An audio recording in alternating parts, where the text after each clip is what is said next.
Today I'm going to talk about creationism, also known as intelligent design, also known as creation science, as compared to actual science. And the word that creationists use, obviously creationists don't refer to actual science as actual science, they refer to it as evolution, but they don't just apply it to evolution, because for them it's not just about population genetics. In fact, in their minds it's not population genetics, it's everything but. People claiming to be creation scientists have actually told me that they think that genetics has nothing to do with evolution, and they think that evolution happens on the individual level. What they call evolution includes abiogenesis, planetary concretion, radioactivity in atomic theory, the formation of chemical bonds in quantum mechanics, plate tectonics, Big Bang cosmology, and even the physics of simple astronomy. Everything that they recognize as contradicting the sacred fables in their favorite storybook is declared evolutionism. Now, creationism is based on a series of foundational falsehoods, and this is one of them. The idea that the collective body of science that refutes the Bible should be considered another religion. The people who say this don't sincerely believe it. It's a childish game of, I know you are, but what am I? And the creationist position is unsupported by anything and logically indefensible, so the only thing they can do is shift the burden of proof and try to project all their own faults onto the science-minded, who of course will not share any of those flaws. They say that we're just as bad as they are, without realizing that they just admitted that they're bad. It's an attempt to paint the illusion that science and religion are somehow equally valid options, as if science were unreliable or as if creationism ever had any possible legitimacy. The game is played with a creationist pretending to be objective when we all know that they are not, while projecting all their own faults onto the science-minded. And that game typically has the creationist telling one or all of the following lies. Some variant of this strategy will invariably occur in any protracted discussion of evolution versus creationism, also known as Crevo online. And it's funny that as I was working out what I was going to say today, I happened across a religious blog post criticizing me that repeated almost all of these lies in one post. And on the first point, that evolution is a religion, let's remember that every religion, universally accepted as such by both its adherents and its critics, is a faith-based belief system, including rituals, traditions, holy days, and ceremonial garb and artifacts, a priesthood on consecrated sites or dedicated to worship, and sacred doctrine or dogma promoting the idea that some essence of self somehow survives the death of the physical body to continue on in some other form.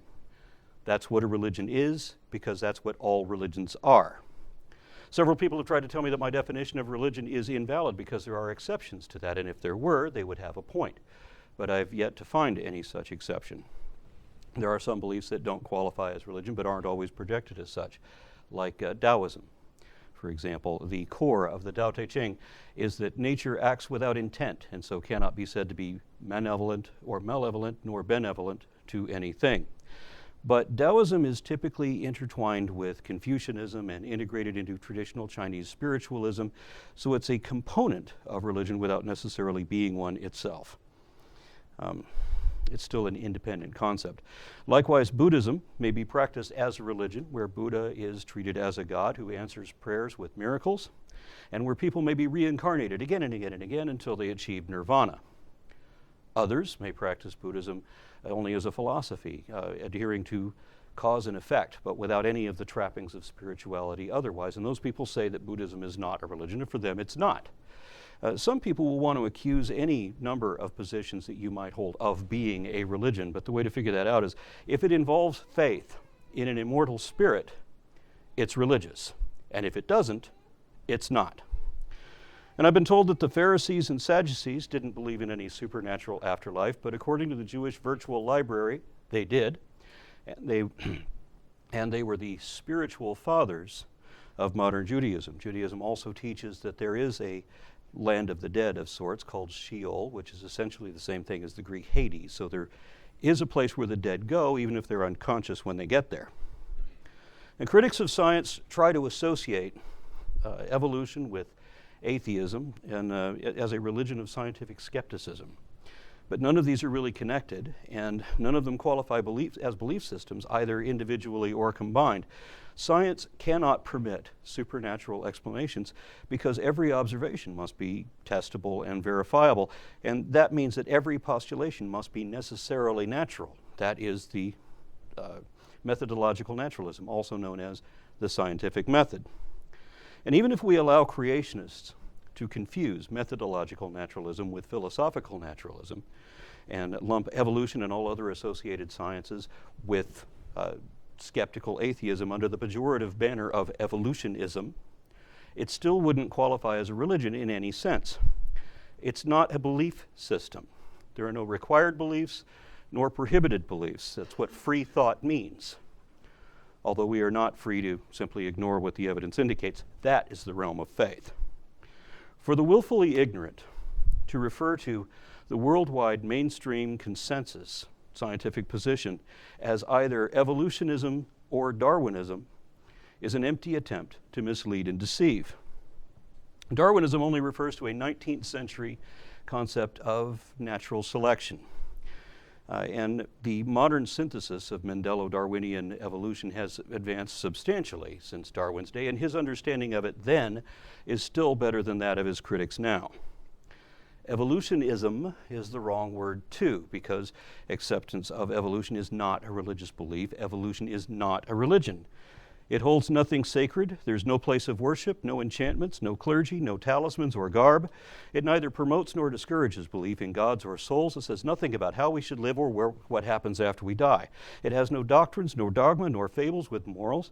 It has no rituals, traditions, or holidays, nor leaders or defenders of the faith, because it doesn't allow faith. Which brings us to the next lie on our list, that science relies on faith just like religion does. I often hear that we are supposed to have faith in our loved ones, or that when we board a plane, we're supposed to have faith that it won't crash. And here they're using faith as a synonym of trust. But that's not right. There are other adjectives you have to add to trust to make it equate to faith. According to a consensus of every authoritative or definitive source available anywhere, that's dictionaries, scriptures, hymns, sermons of theologian, past and present, everything, faith in the context of religion is a complete trust, which is not dependent on evidence and will not change because of evidence. So it is fair to say that faith is an assertion of unreasonable conviction assumed without reason and defended against all reason. And dictionaries give common usage regardless whether it is appropriate or accurate. I wouldn't trust a common dictionary for scientific terms because I can show where dictionaries sometimes get things wrong. None of them properly define the word animal, for example. Nor would I limit myself to dictionaries for this either, because everyone wants to contest me. Another reason is that there are two different contexts in the dictionary, one of which exists only there, and that's the vernacular that we have faith in our loved ones or faith in the plane that we're about to board. And that sort of trust is based on patterns of past experience or statistical probabilities. In other words, evidence. This context does not relate to religion and does not derive from the writings of religion. And if I were using scientific terms, I would have to cite peer-reviewed studies. Since faith is a religious term, I'll have to turn to religious authorities, beginning with the most familiar scriptures in the Western society. Here we have things hoped for but not seen, looking at things that are not seen, not seeing what is seen, and the most common combination of logical fallacies, the baseless assumption of the logical argument routing back to the assumed conclusion. Note that we are expected to see what is not there. And not only that, but we are blessed if we can make ourselves see what cannot be seen. In order to see what is not there requires make-believe, and that is what faith is, pretending to know what you don't know or pretending to witness what was not seen. Faith is the very opposite of reason. And where faith is encouraged, reason is discouraged.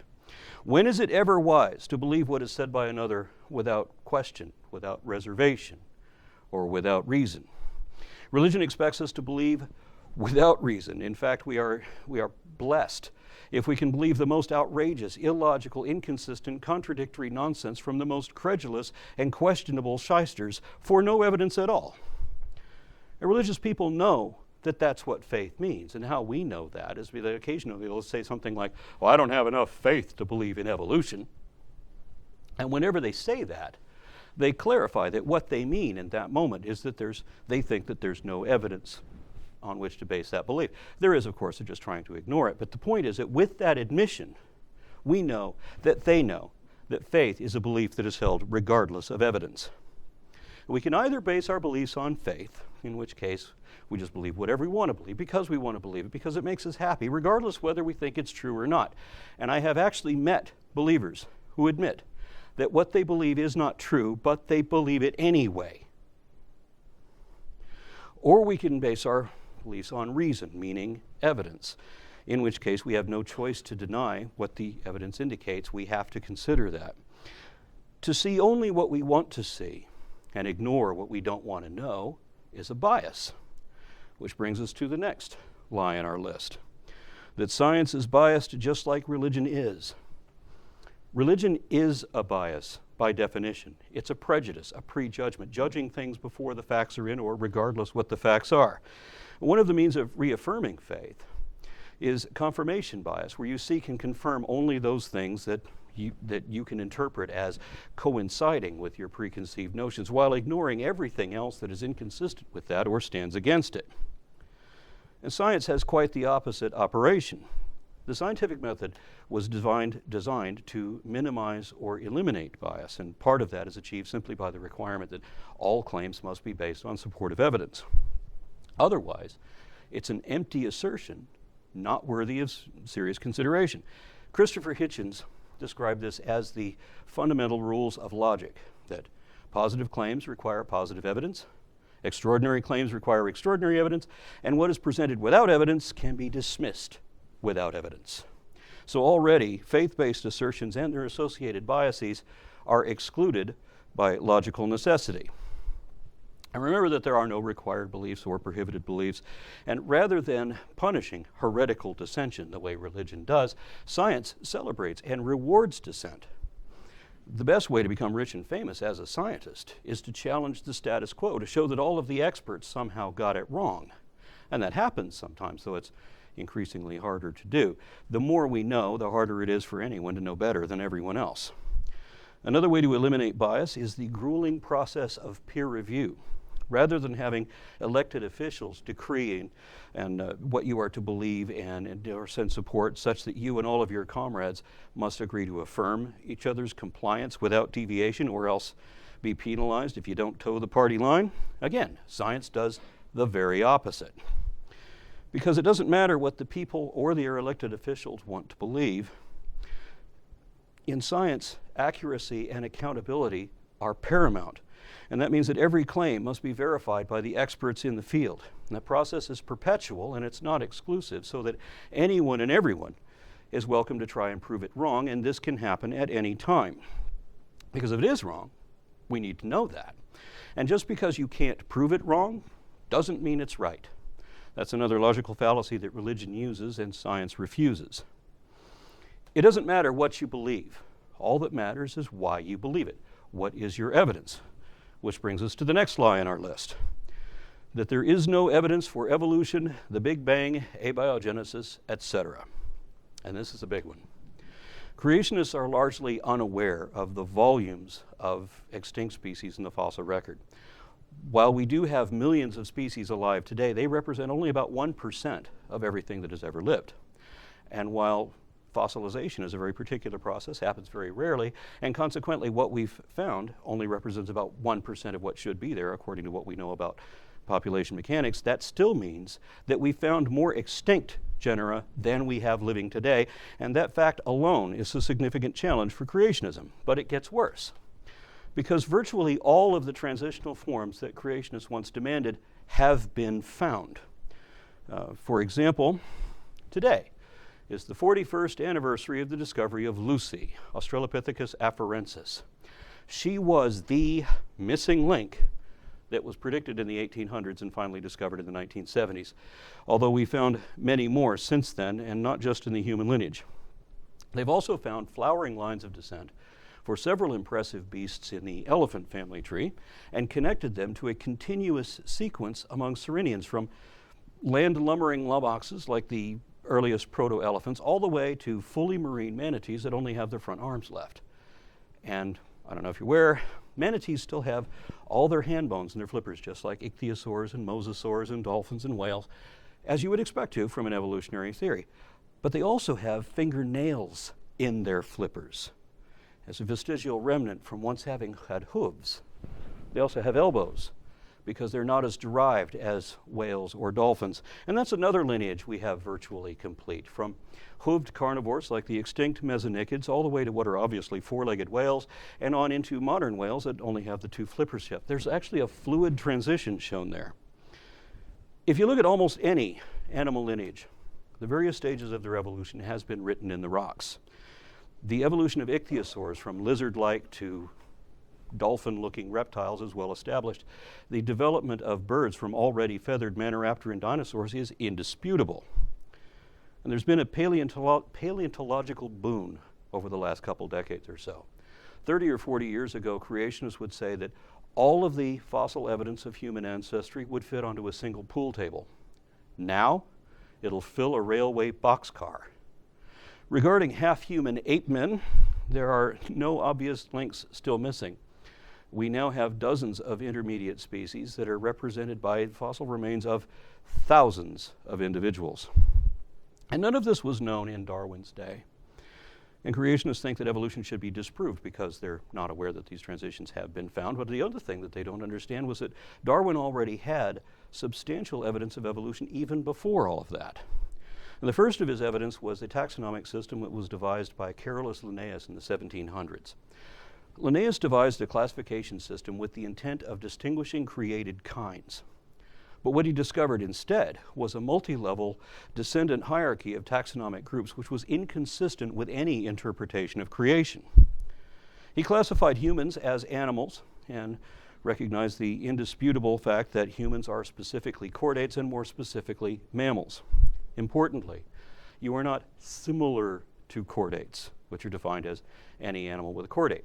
That description describes you, or the definition describes you, and so it includes you. We are not similar to mammals either. We are mammals because we are endothermic chordates with lactal glands. Everyone in this room has nipples, even those of you for whom it will never be possible to use them. That is not an intelligent design, but it is a clear indication that you are mammals. Similarly, you are primates for the same reason, because you have each of the diagnostic characteristics.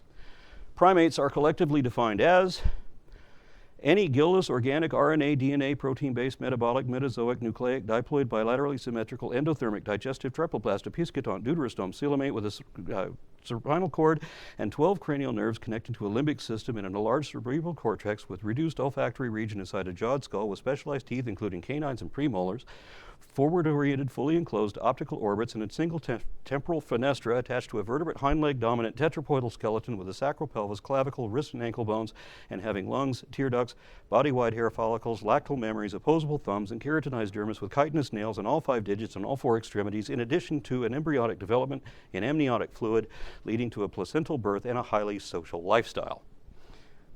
These are not similarities shared with primates. These are diagnostic traits. The definition applies, so the label sticks, even if you don't like it. Linnaeus also recognized that we are apes, and more specifically, great apes, according to a continuation of characters further defining specific subsets of primates. And that part confused him, because he couldn't figure out how that could be.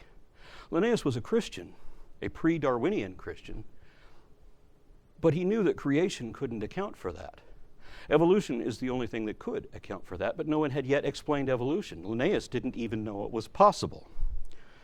And at about that same time, other Christian scientists were accidentally pulling the rug out from creation in order to build the foundation of modern evolutionary science. James Hutton discovered geologic gradualism and evidence of deep time, both of which modern creationists would like to refute. Sir William Herschel announced that he could prove that the light of certain stars took millions of years to reach the Earth. Georges Cuvier discovered and confirmed the extinction of species, a concept that was considered heretical according to the creation proponents of his day.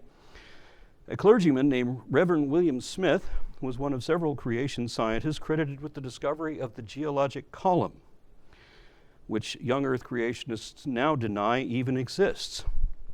Geologist Charles Lyell established the principle of uniformitarianism, that the present is the key to the past, which every young Earth creationist now objects. All of these were Christian contemporaries of Carolus Linnaeus. They probably weren't aware of each other because it takes time for news to spread, but the scientists of the next century had a firm foundation on which to build a better understanding. For example, the fathers of Protestant Christianity had long held that certain diseases were caused by demons, that they were essentially supernatural curses with no natural explanation. Louis Pasteur is sometimes presented as though he were a creationist, but he wasn't. He was at least a Lamarckian evolutionist who did not believe in creationism and who used methodological naturalism to prove the Bible wrong again, just as Kepler and Galileo had already done with astronomy. The study of animal embryos under a microscope also revealed confusing details. Whale embryos still have 4 legs at one stage, including feet with little toes.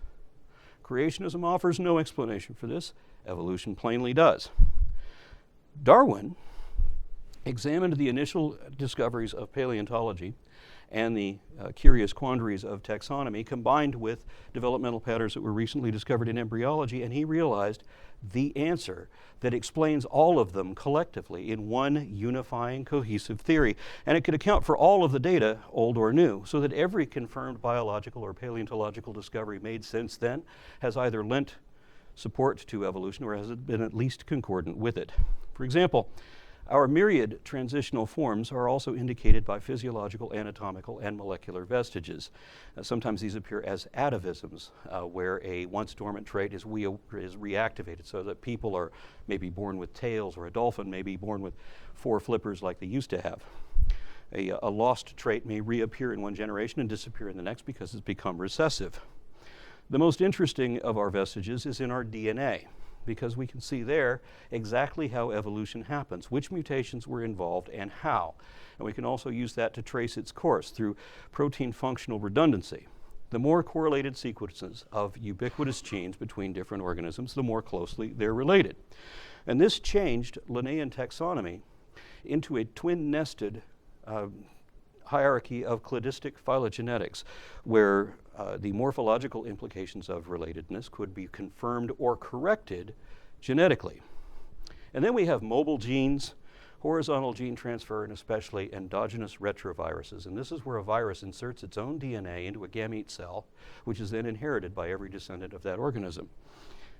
ERVs account for roughly 8% of the human genome, and these can be precisely matched to different distantly related groups, even amongst the apes and monkeys, to show where certain infections were inherited by a common ancestor of both or all groups.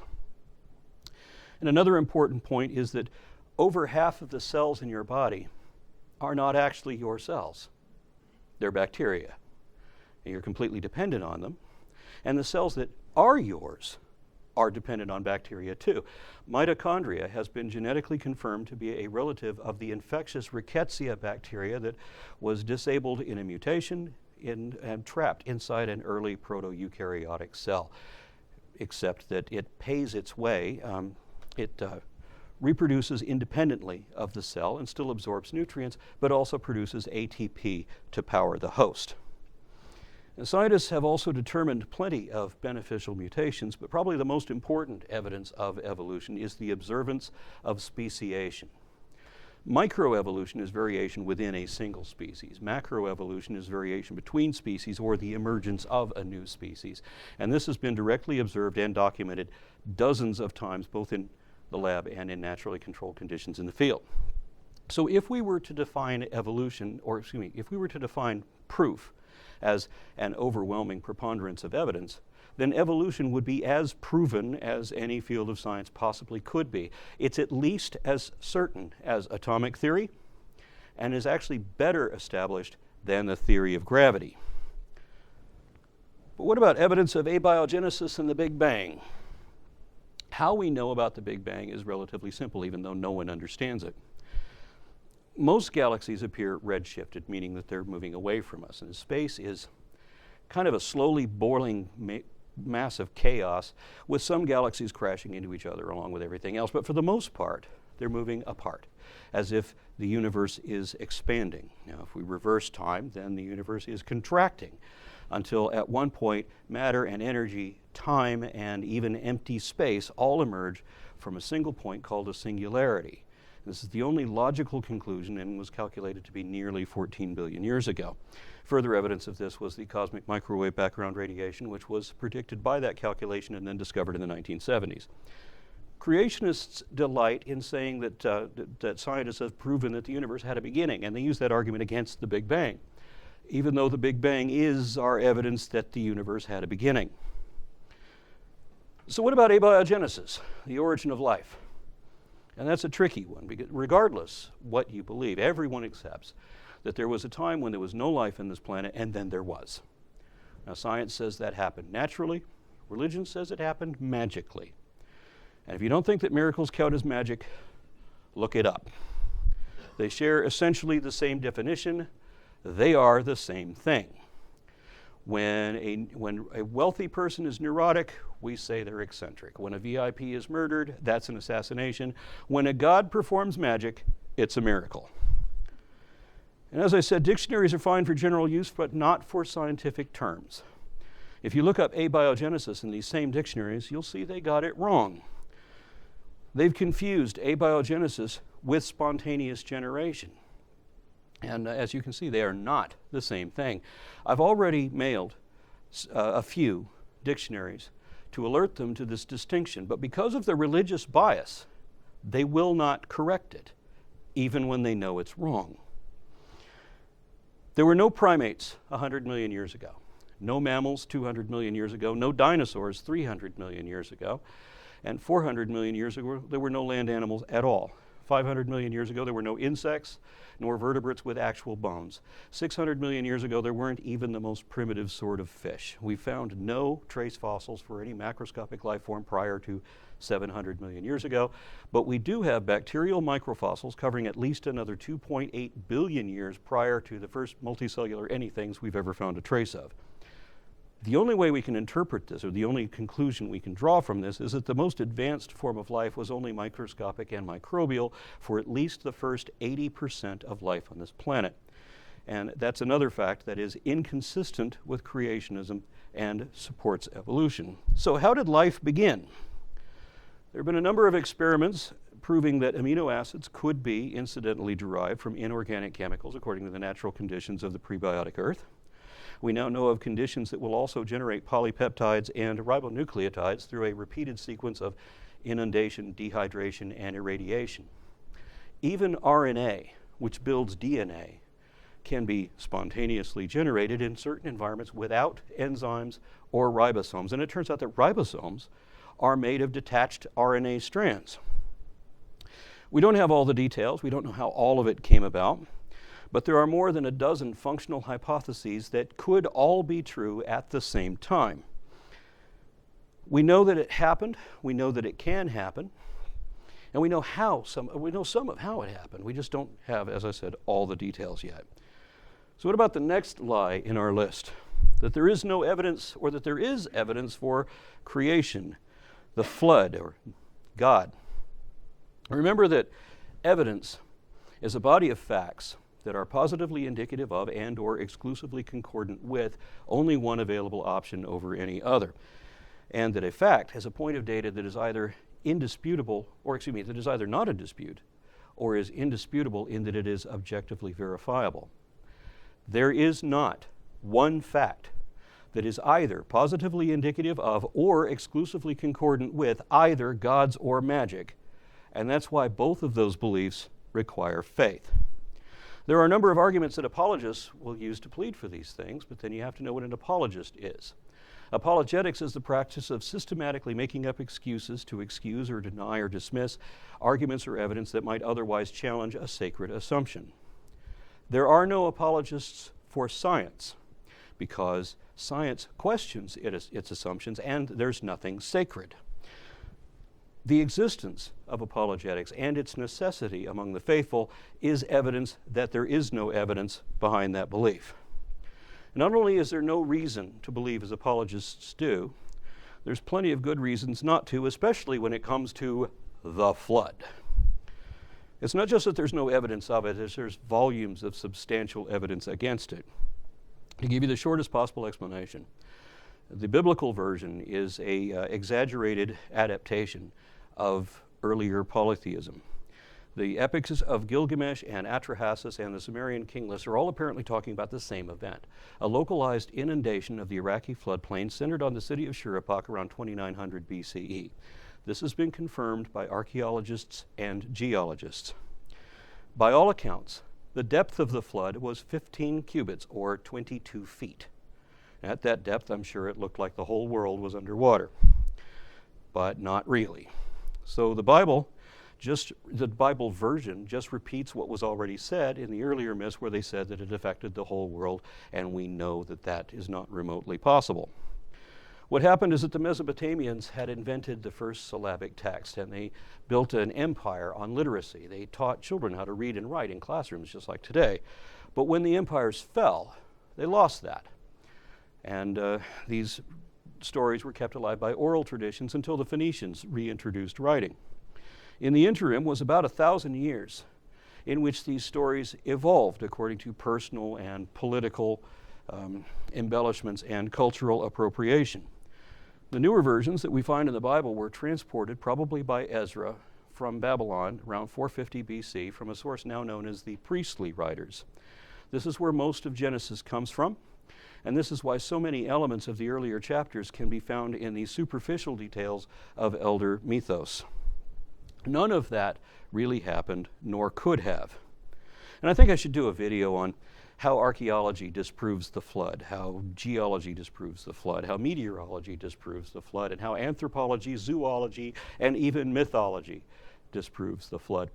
I read a several-page report on how physics disproves the flood, and it made a very solid case. It was passed out in my geology class, and both of the teachers there were Christian, but they said on the first day that if you believe in the flood today, you won't by next week. And they spent the rest of the semester disproving the flood, because that'll happen if you study geology. But really, that story has so many absurdities just within itself that we don't need outside sources to call it into question. It cannot happen, and we know it did not happen, but it still wouldn't have happened even if it could have. The problem is that the flood is so absurd that it is usually one of the first of the fundamentalist beliefs to be rejected, and anyone who still clings to that isn't ready to be reasonable or accountable. Such people will admit that evidence means nothing to them, and why won't you let me believe what I want to believe? Which brings me to the next lie on the list, that religion is reasonable just like science is. And anyone who knows anything about the history of religion knows how unreasonable it is. Creationism is a clear demonstration of that because it's a form of religious extremism, because it requires a degree of reality denial. And believers readily admit that. Every creationist organization there is posts a statement of faith as if this were something to be proud of, wherein they admit that they assume their conclusion at the onset for reasons that have nothing to do with factual information, and more importantly, where they refuse to ever admit when they're wrong. Each of these organizations announces that they will automatically and thoughtlessly reject any and all evidence that might ever arise should it conflict with their interpretation of Bronze Age folklore. They admit in advance that they will not be reasoned with, so that no matter how true the truth really is, no amount of proof will ever change their minds. And that's one of the reasons that I say that faith is the most dishonest position it is possible to have. So what about the next lie? That religion can be confirmed empirically and experimentally, just like science. Every religion cites their own scripture, mythos, and artifacts as evidence that theirs is the one true faith. But thus far, every case is either not factually evident or is actually fraudulent.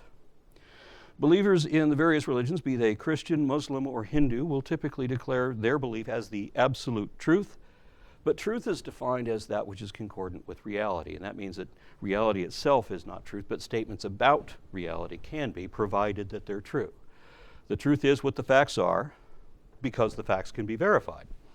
So if we define truth as whatever statement can be shown to be true so that we know whether it is concordant with reality, then it is true that there is no truth to any religion. And tonight I listed a few of the facts that we can objectively verify and prove to be true of evolution. Religion, however, can't do that. It all comes down to subjective impressions, anecdotal experiences, logical fallacies, wishful thinking, and a bit of ignorance. It's always highly dubious and never either indicated or vindicated. Although many believers will try to assert their conviction as if it were knowledge of absolute fact, the actual fact is that no one can honestly claim to actually know anything about their faith-based beliefs. Everything we know and can show to be really true, we learned from science, and that's why evolvefish.com made this refrigerator magnet for me.